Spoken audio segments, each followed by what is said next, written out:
Salut à toutes et à tous, c'est un plaisir de vous retrouver encore sur notre chaîne Boss. Dans le but de nous familiariser avec les minéraux, nous avons initié le challenge chaque samedi et minéral, dont avant de commencer l'observation des lames minces à l'échelle virtuelle avec différents types de minéraux que nous allons présenter. D'abord, nous allons commencer par la texture, qui est un élément important sur la pétrographie, que ce soit sédimentaire ou magmatique.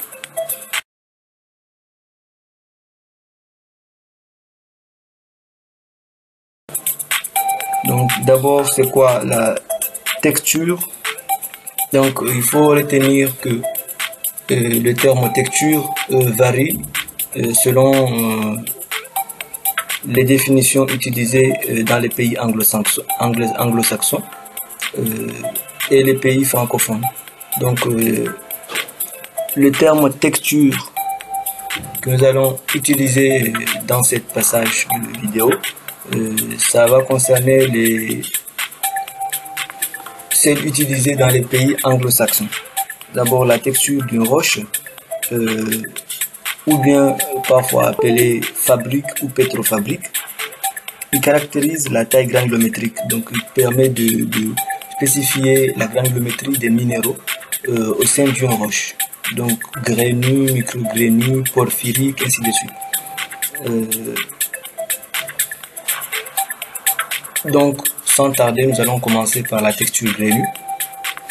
Donc les roches constituées de grande taille, des plages cristallines visibles à l'œil nu sont des roches à texture grainue. Donc ça veut dire que les minéraux constituent des grandes plages de cristaux ou sont observables à l'œil nu, donc à l'échelle macroscopique, comme on peut aussi les observer à l'échelle microscopique. Donc ils sont de deux types, ces cristaux observables dans les roches. Nous avons en premier lieu des cristaux de forme bien définie en termes de géométrie. Ils sont dits des minéraux automorphes, des cristaux automorphes, autant pour moi. Et les derniers sont des cristaux qui vont venir remplir les vides. Après la cristallisation des minéraux prenant des formes bien définies, il y aura des vides sans doute. Donc il y aura encore du magma qui, en passant dans ces minéraux, va se cristalliser et referme les vides. Et dans ces vides refermés, les cristaux vont apparaître en format de puzzle, donc dit xénomorphes.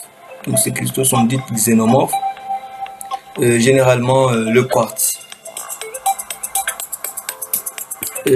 Conditions de formation, quelles sont les conditions nécessaires pour que les roches ayant des textures grainues se forment?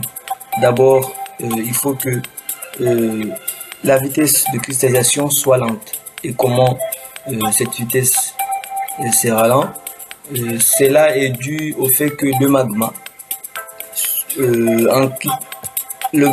en fusion, en voulant traverser jusqu'à la surface, il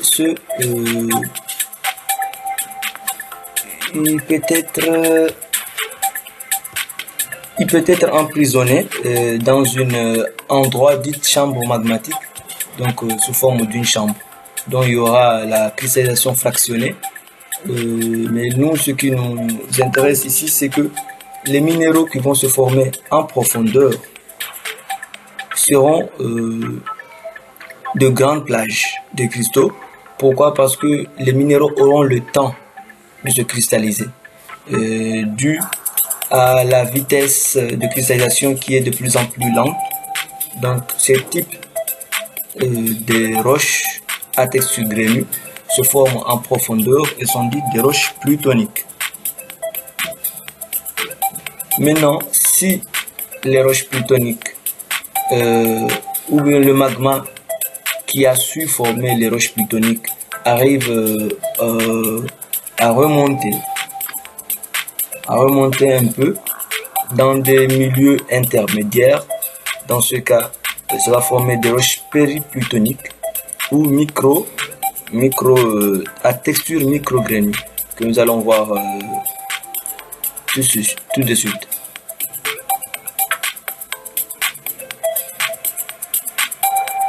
Donc ici par exemple nous avons un schéma illustratif à l'aide du microscope pétrographique. Donc nous avons ici des minéraux, des gros plages de minéraux observables à l'œil nu que nous pouvons même différencier. Ici par exemple nous avons le féldspath orthose caractérisé par le macle de Karlsbad. Ici on voit déjà le quartz en format de puzzle, donc xénomorphe. Nous avons aussi la biotite, donc et différents types de minéraux qui sont observables. Donc ici nous avons le quartz, non, le granit autant pour moi, à l'échelle macroscopique, donc à l'œil nu. À l'œil nu, donc on arrive à différencier les différents types de minéraux. Ici par exemple nous avons des minéraux de féldspath orthose comme des minéraux de féldspath plagioclase. Nous avons aussi des quartz, des biotites. Voilà.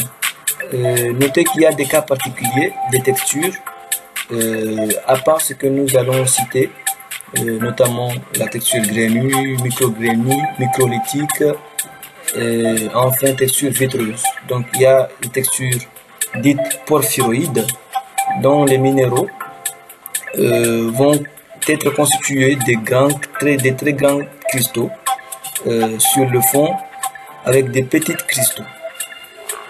Mais nous avons aussi des textures pegmatites ou pegmatitiques avec des très grands cristaux,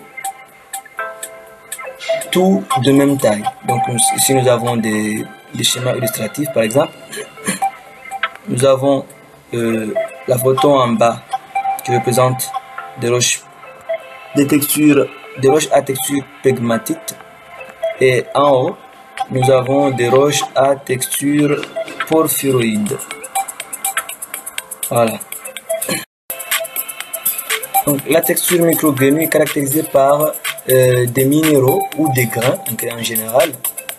Ces grains sont des minéraux, on peut dire aussi des éléments de taille micrométrique, mais ils sont observables quand même. Ils sont plus petits par rapport aux textures grainues. C'est pour cela on dit c'est micro-grainu. Donc c'est plus petit par rapport à la texture grainue. Les roches à texture grainue sont constituées de petites plages cristallines mal différenciées à l'œil nu ou sont dites des microcristaux. La condition de formation c'est dû à une vitesse de cristallisation relativement rapide par rapport à la texture grainue, mais les minéraux ont le temps nécessaire de se former, mais pas autant par rapport à la texture grainue. Donc les minéraux vont se former sous forme de de taille micrométrique. Donc la formation se fait à semi-profondeur. Donc on peut avoir des roches soit périplutoniques ou hypovolcaniques, et généralement dites des roches philoniennes.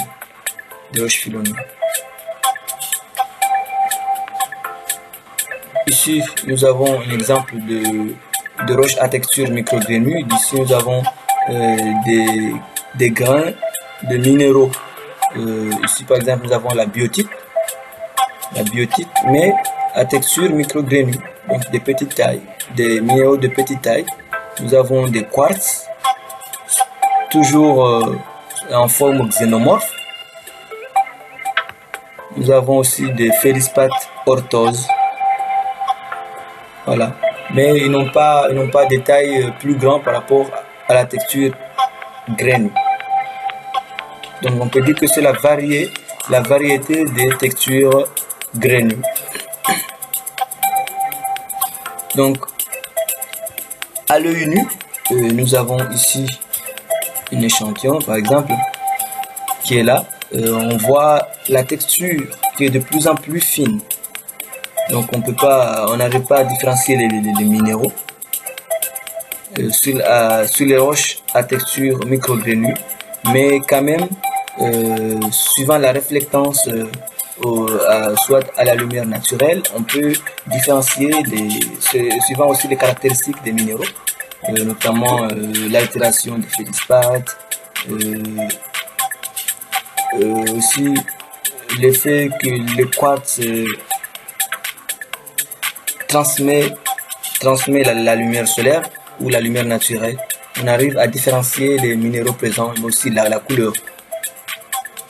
Mais en regardant comme ça directement, on n'arrive pas à différencier les minéraux comme celles observées dans les textures grainues. Donc troisièmement, nous allons voir les roches à texture microlithique. Donc ce sont des roches constituées à la fois de quelques cristaux automorphes et bien visibles à l'œil nu, appelés des phénocristaux, mais aussi de nombreux microcristaux visibles uniquement au microscope, qui sont appelés des microlithes. Donc pour rappel, les roches microlithiques, les roches à texture microlithique et à texture grainue, on peut voir les cristaux directement à l'œil nu. Par contre, ici, dans la texture microlithique, il y a certains plages de cellules, certains plages de minéraux qui sont observables à l'œil nu, qui sont des phénocristaux, des cristaux de grande taille, mais aussi ils sont noyés dans une pâte vitreuse. Donc on voit que la vitre est, en un certain temps, on peut voir un phénocristaux, soit du plagioclase ou d'autres types de minéraux. Conditions de formation, ils sont spécifiquement liés à la vitesse de cristallisation qui est de plus en plus lente en profondeur. Donc dans les roches, lorsque la roche a été plutonique, donc il y aura des conditions de cristallisation de plus en plus lentes dues à la vitesse de cristallisation, mais aussi cristallisation, la vitesse aussi du magma sur la chambre magmatique. Donc il va alors constituer des phénocristaux, et lorsque le magma arrive à la surface, ces magmas sont alors refroidis, mais très rapidement. Donc à une cristallisation très rapide, il va constituer une pâte. Donc les phénocristaux formés en profondeur seront noyés dans une pâte dite pâte microlithique. Donc la formation se déroule en deux temps ou même deux lieux. D'abord en profondeur sur la chambre magmatique, mais aussi à la surface. Donc dans ce cas, il sera des roches. Dans ce cas, ce sont des roches volcaniques.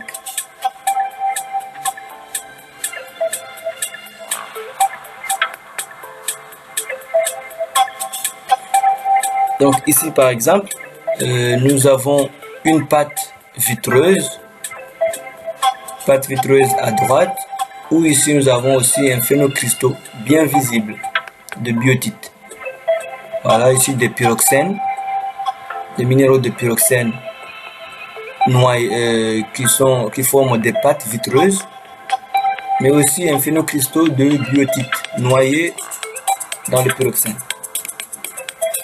Donc ici à l'échelle macroscopique à l'œil nu, donc on voit ici par exemple des minéraux, des phénocristaux, mais aussi on voit que la généralité de la roche est sous forme d'une pâte, mais on arrive à différencier certains minéraux bien visibles, comme ici par exemple. On voit ici la féldspath orthose, Et ici la biotite, des minéraux des cristaux de biotite.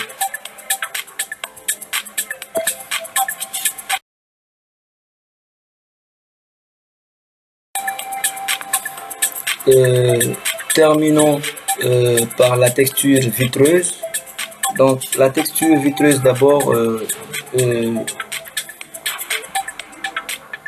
est due sous le fait que les roches ou le magma en fusion arrivent à la surface, soumis à des conditions climatiques de plus en plus instables, donc la pluviométrie, le climat chaud, froid, les vents.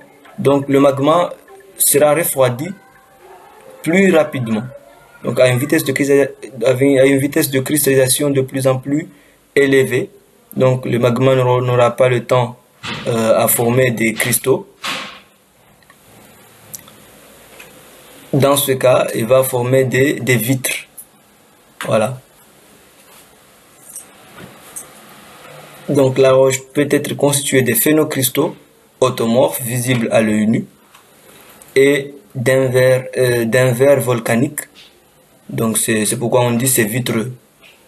Ce sont les types de textures très observables dans les obsidiens.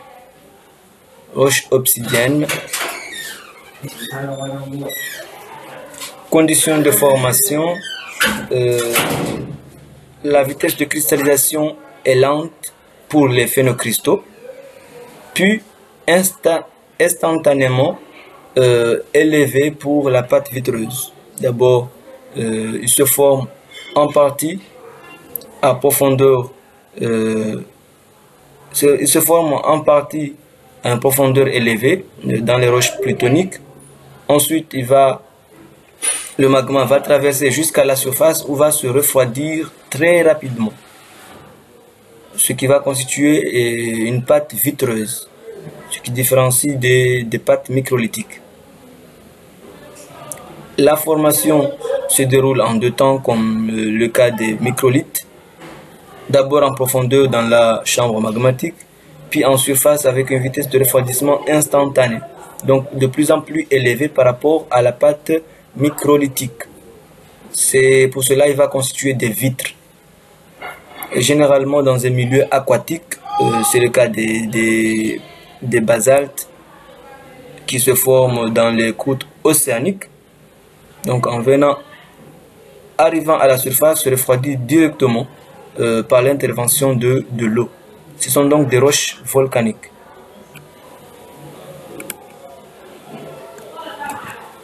Donc ici par exemple, nous avons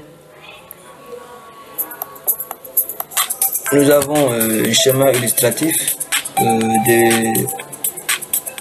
d'une lame mince, ou bien d'une roche observée en lame mince.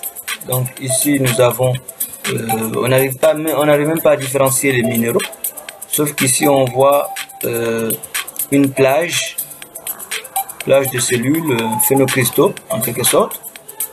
Voilà, le phénocristaux qui est là, de Feldspathe plagioclase. Voilà, on voit aussi certains minéraux sous forme de phénocristaux. Mais la majeure partie de la roche a une texture vitreuse. Donc ça forme une pâte vitreuse ou bien structure hyaline. Donc, ici par exemple nous avons la roche obsidienne où en voyant à l'œil nu on n'arrive pas à différencier les minéraux. Donc il faut alors procéder par des examens soit en lame mince, mais aussi en lame mince c'est pas aussi bien visible. C'est pour cela ça nécessite des examens géochimiques. Donc pour terminer, nous avons ici les différents types de textures et les milieux de formation. Donc nous avons ici en profondeur, à semi-profondeur, à la surface. Donc en profondeur, il y a refroidissement lent d'émagement, donc croissance des cristaux. Les cristaux auront le temps de bien se former et va former des roches appelées roches plutoniques. Donc ici le pluton sont des roches grêlues dont les grains sont bien visibles lorsque ils seront affleurés à la surface. Donc, ici par exemple nous avons des roches formées à semi-profondeur, donc des roches filoniennes. Ça peut être généralement des filons. Ils se refroidissent semi-rapidement. Pourquoi? Parce que en profondeur c'est moins rapide, donc à semi-profondeur c'est semi-rapide. Donc c'est pour cela on va y avoir des minéraux micrograineux. Les roches sont dites filoniennes. À la surface, les minéraux, le magma n'aura pas le temps de se cristalliser suite aux influences climatiques, pluviométriques. Donc, ça va former des roches volcaniques. Donc, dans les roches plutoniques, nous avons une texture grainue. Dans les roches filoniennes, nous avons une texture micrograinue. Et dans les roches volcaniques, c'est texture microlithique et texture vitreuse.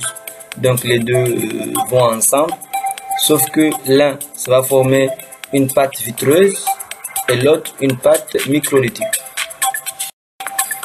Donc c'est ici que nous allons mettre fin à notre présentation.